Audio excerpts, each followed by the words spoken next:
I feel like we are in a very difficult and painful transition, socially, but also individually and organizationally, away from being a culture that is an offline culture towards a culture that is primarily, or at least significantly, online.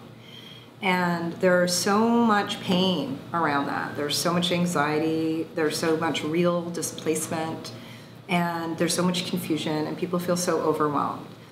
And partly because of that, there's this widespread pushback against the internet.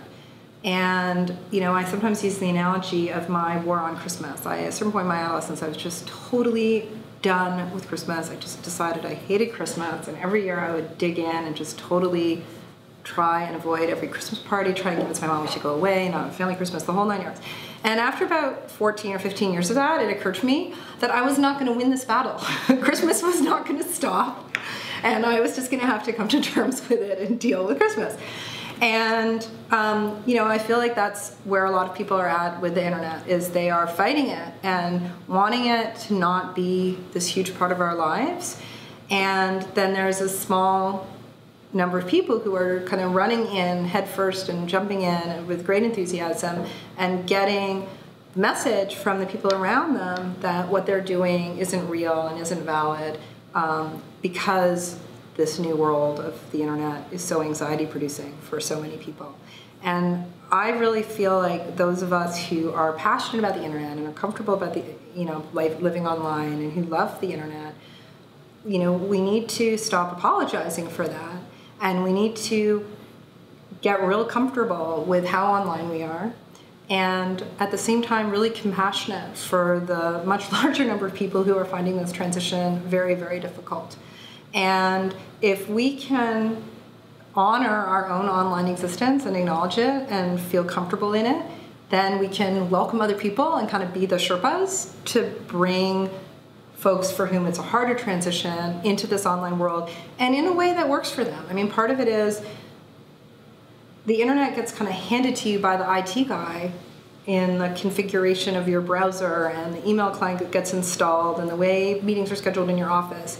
And then you're just told, you know, this is the internet and this is how it's supposed to work for you. But most of us, in most aspects of our lives, whether it's how we organize our homes or manage our finances or structure our marriages, we make very conscious choices about things that are a big part of our lives, and we make them work for us.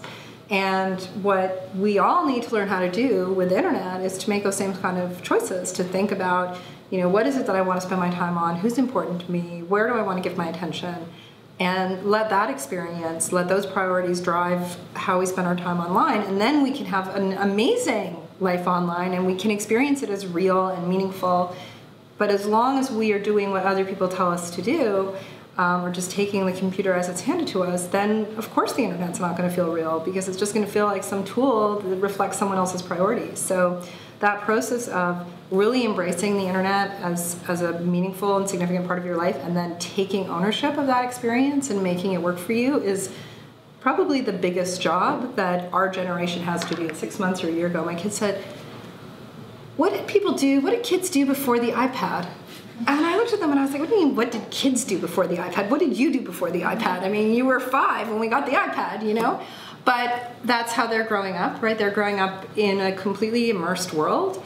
And I think the anxiety, the positive side, the message inside the anxiety that you hear from people like Sherry Turkle, who has written this beautiful book about, you know, how people are disconnecting by spending so much time online, or Nick Carr, who talks about how we're getting stupid. I mean, the beauty and the brilliance of those books is in reminding us that there is, you know, literally millennia of human experience that we're leaving behind as we jump online.